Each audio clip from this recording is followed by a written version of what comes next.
a presentarlos a cada uno de ellos porque vamos a hablar del fruto de yatay que se incorporó al Código Alimentario y para eso ya tomo contacto y lo saludo a Natalia Sosa, que es licenciada en bromatología y doctora en química e investigadora del CONICET. También está con ella Andrea Carranza, que es docente e investigadora de la Universidad Nacional de Entre Ríos. María Florencia Díaz, licenciada en nutrición, docente también de la Universidad Nacional de Entre Ríos. Y Diego Archaina, que es licenciado en bromatología, docente también de la Universidad Nacional de Entre Ríos, todos ellos para hablar sobre este tema. ¿Cómo les va? Primero les digo buenas noches desde aquí. ¿Qué tal?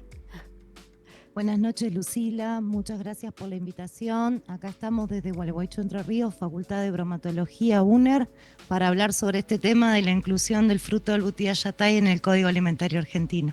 Estoy hablando con Natalia para que me quede. Estás hablando con Bien, Natalia. perfectamente. Así ya voy a ir ubicando nombre con cara. Natalia, bueno, para comenzar con vos, hablando de qué los llevó a comenzar con este trabajo, qué los motivó, por qué este fruto de incorporarlo al Código Alimentario, ¿no? Empezar por ahí. Bueno, un poco el tema de buscar cultivos de la zona, agregar valor a lo que tenemos en nuestra región, que es muy rica, estos frutos, investigarlos primero en una instancia para ver qué compuestos nutritivos tenían y vimos que era un fruto muy rico con un potencial para ser empleado en el desarrollo de alimentos y ahí comienza todo este camino de empezar. Hoy en día tenemos acá jugo de yatay, Sí. fue todo una travesía a lograr, tenía mucha fibra, hicimos demasiados desarrollos y también buscamos financiamiento y alianzas con otras instituciones.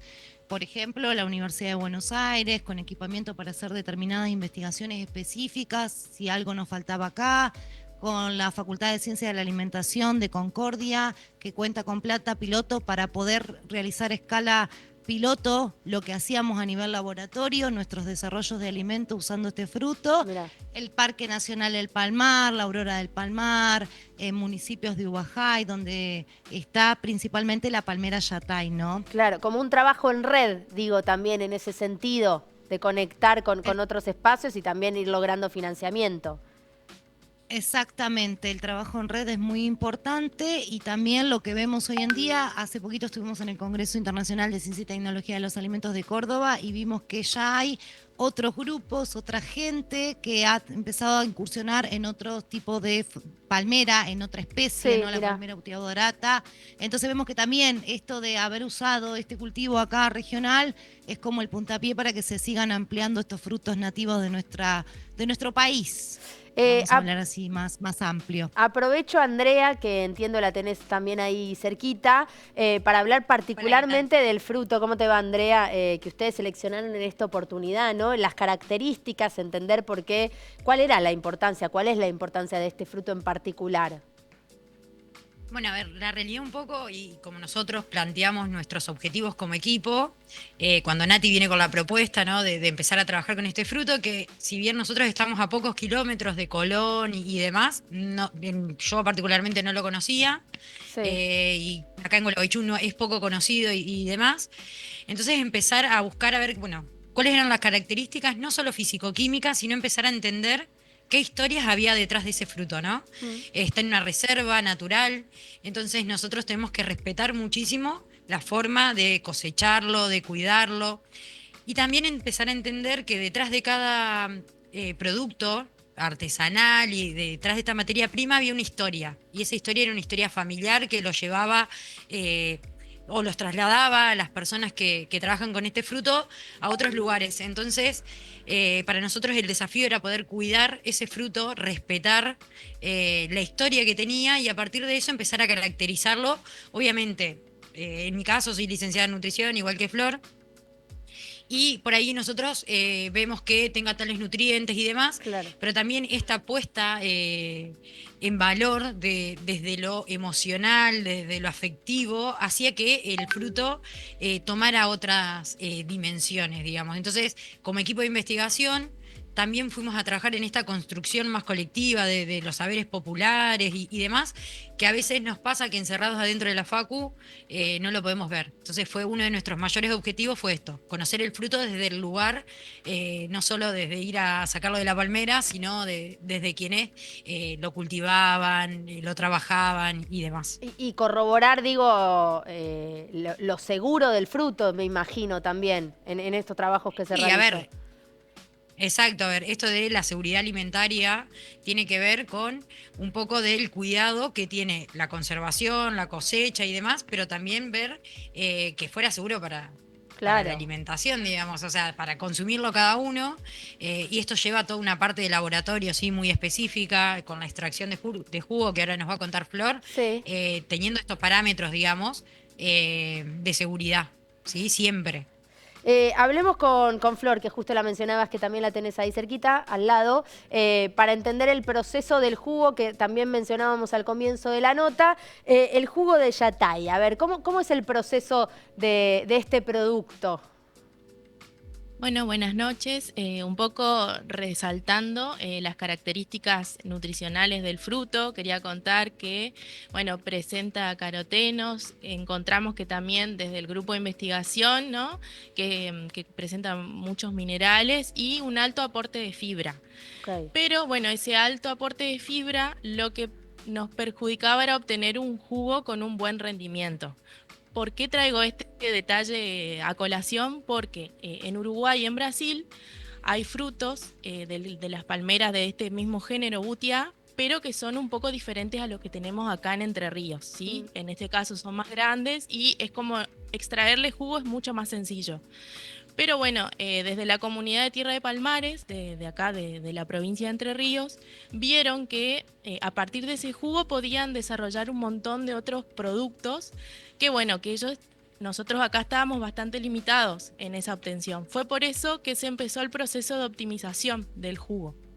Lo hicimos a nivel laboratorio, Sí. donde hicimos determinadas pruebas y bueno, terminamos viendo que aplicándole un proceso enzimático y un proceso posterior de prensado podíamos obtener un mejor rendimiento. En este caso, de un rendimiento sin enzimas comparado con el enzimático, mejoramos hasta un 20%. Lo cual, si lo traducimos a grandes volúmenes, hablamos de un mejor rendimiento, ¿sí? Entonces, a partir de este jugo, se pueden ya acá en la provincia elaborar otro tipo de productos por parte de los emprendedores locales, ¿no? Como por ejemplo, para entender, digamos, el proceso, digo, con el jugo se hacen otros productos, el jugo se incluye dentro de otros alimentos, ¿es como un ingrediente o es el fruto en sí el ingrediente? Exactamente, puede ser por un lado comercializado, ¿no? Como bebida, que todavía, digamos, estamos en etapas de investigación, pero por otro lado, lo más interesante es aplicarlo como ingrediente, ya sea a helados, hemos probado, por ejemplo, colchones de fruta, otras gomitas, también en mi caso, de mi tesis en particular. Así que bueno, era un poco hacer eso, poder probar a nivel de laboratorio y poder escalarlo, como para que a la comunidad le sirva. Entonces lo pudimos escalar en planta piloto y también lo pudimos hacer de manera privada con un establecimiento en particular y la verdad que tuvimos, digamos, buena repercusión en cuanto al producto que obtuvimos, ya que digamos, tenía los mismos colores del fruto en su estado natural y además conservaba sus nutrientes, que era lo que a nosotros también nos interesa un montón. Lo sumo a Diego para hablar también de otras de las cuestiones que tienen que ver con el residuo, que también se utiliza. ¿Hay como una reutilización de ese residuo? ¿Cómo es ese proceso? Bueno, buenas noches, Lucila. Exactamente, sí, justamente de lo que decía Flor, de la optimización del proceso de extracción de jugo, apareció o surgió una problemática para ellos que era este residuo sólido. Ellos lo ven como una problemática porque si no lo disponen bien, empieza a deteriorarse fácilmente, genera olores, atrae roedores, insectos. Entonces, para ellos era, ¿qué hacemos? Era su pregunta, ¿qué hacemos con este residuo? Es un problema. Y nosotros, desde nuestro perfil profesional, como nutricionistas o como bromatólogos, no lo vemos como un problema, sino que lo vemos como un coproducto muy interesante y con un gran potencial para utilizarlo, como decías.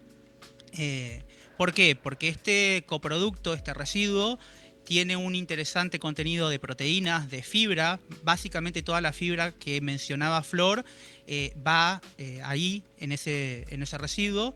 Entonces poder reutilizarlo y darle un valor agregado era un gran objetivo para nosotros. Claro. En ese sentido es que en la actualidad estamos trabajando en convertir ese residuo en un polvo tipo harina. Básicamente el proceso para tener este polvo es una deshidratación y un posterior molido, una molienda. Y tenemos ese polvo que ya lo hemos caracterizado y sí tiene un buen aporte de fibra, de proteínas. Y hemos comenzado también a hacer pruebas en implementarlo en panificados. Poder reemplazar parte de la harina tradicional por este polvo para ver cómo se comporta, ¿no? Porque desde el punto de vista nutricional podemos decir aporta fibra, aporta proteína, es bajo en sodio, pero ¿qué sucede si lo incorporamos a un alimento? Porque como sabemos, una harina tradicional tiene muchas propiedades que repercuten en lo que es en la generación de la masa, poder manipular esa masa. Entonces, reemplazar ese producto que ya es tan conocido por otro, va a tener las mismas características funcionales, y además que el yatay es un fruto que tiene un sabor y un olor muy característico. Sí. Entonces, tenemos que encontrar ese porcentaje óptimo de reemplazo de manera que no repercuta negativamente en los consumidores. Porque Cuando vos decís, al final... Sí. Cuando vos decís, Diego, para la harina, porque me queda esta duda, entiendo que es para reemplazar la harina tradicional, digamos, no tiene gluten esto, ¿puede ser? O sea, esa es la diferencia. No tiene gluten. Ok, esa es una de las Exactamente, diferencias. sí.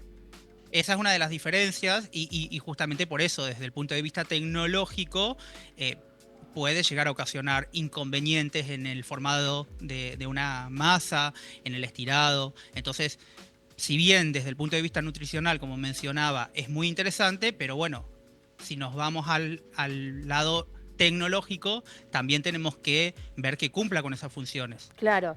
Vuelvo a Natalia para sumar algunos datos más. Natalia, bueno, yo no sé si esto previo al trabajo que ustedes están realizando, porque creo que una de las chicas dijo que no lo conocía mucho este fruto, digamos, era un fruto un tanto desconocido. Ustedes lo que están queriendo hacer, entiendo a partir de esto, es popularizarlo un poco más y aprovecharlo, ¿no? Con las buenas características que lo componen. Exactamente, un poco como estaba diciendo Diego, tiene un sabor sui generis que no es muy conocido, pero sabemos que es un sabor a fruta, podemos asimilarlo con mango, maracuyá, esos sabores de fruta fresca que pueden estar en bebidas, en helados, o como comentó Diego, a través de este polvo, como un saborizante, como un polvo que se puede incorporar sin gluten y que encima en panificados batidos anda muy bien porque lo hemos probado, como una vainilla con ese aroma yatay, que no sea limón. Entonces sí, nos gustaría que este superalimento, por todas sus características, sus vitaminas, sus propiedades, pueda estar hoy en día más incorporado como un sabor autóctono argentino. Así que seguiremos con más desarrollos, con más desafíos para ver si lo logramos. Hay que seguir buscando financiamiento, seguir trabajando en red, ¿no? Eso ayuda mucho. En red, nosotros también participamos de la red internacional de la ruta de los butiazáes, que está Uruguay y Brasil. Ellos, además del fruto, utilizan hasta la hoja de la palmera para hacer carteras, gorros, artesanía. En Uruguay, con la pulpa, no como nosotros que la estamos implementando como alimento, hacen máscaras para el carnaval. O sea que sería como una manera de seguir encontrando más aplicaciones. Nosotros nos dedicamos al área de alimentos, pero todo el que se quiera sumar para seguir aportando esta cadena, a esta economía circular, bienvenido. Ya me dijeron varios, digamos, aplicaciones. En el relato que ustedes hicieron en la nota, me hablaron de helados, de panificados, me hablaron de jugo, me hablaron de bebidas. Pero digo, ¿hoy nosotros ya lo podemos encontrar esto? ¿Esto ya está aplicado en diferentes lados o es una investigación para que se empiece a aplicar? Muchas cosas las podemos encontrar y por suerte las encontrábamos a nivel regional autóctono en toda la zona del Palmar o en la costa del Uruguay. Hoy en día, con esto de tener todos estos resultados que avalaron la incorporación al Código Alimentario Argentino, lo podemos aplicar a nivel nacional como una materia prima aprobada, validada y que se puede seguir usando. Sí hay desarrollos que están en marcha, el jugo está en marcha, en las heladerías la pulpa como smoothie está en marcha, está puesta a punto y se está empleando y utilizando. Pan de masa madre está en uso. A nivel más regional y más de la zona, nuestra idea es seguir y llegar a otros lugares. Claro, a ver, Andrea, próximos pasos, digamos, el equipo de trabajo son ustedes 4. El equipo de trabajo al menos saben que viene funcionando, o son más, o más personas, no sé, decime vos. Sí, no, a ver, somos nosotros 4, pero dentro de Dimacler, que es el equipo de investigación que dirige Natalia, somos alrededor de 10, más o menos. Si bien cada uno tiene su línea de investigación, es como que todos nos vamos acompañando y ayudando y demás. Y este equipo de trabajo, la idea es que siga, como decía allí también Natalia, que sigan estas investigaciones para seguir expandiendo más la utilización de este fruto. Sí, a ver, la realidad es que nosotros venimos trabajando, bueno, Nati y yo ya hace como 10 años, Diego también, Flor se sumó hace 5 o 6 años, y la realidad es que sí, que creemos muchísimo en esto que nos brindó, obviamente, la universidad pública, el encontrarnos acá y en el poder seguir investigando, obviamente, y haciendo conocido lo que para nosotros al principio era una simple materia prima, hoy forma parte también de una forma de investigar, de vivirlo y de llevarlo adelante, obviamente. Les quiero agradecer a los 4 por este ratito para contarme todas estas novedades y nos pondremos en contacto nuevamente más adelante. Muchas gracias. No, muchas gracias a vos por el espacio. Abrazo grande. Abrazo. Nos despedimos, sí, de esta manera ya hemos llegado al final, así que tengan muy buenas noches y nos reencontramos para hacer otros temas el próximo fin de semana. Chau, chau.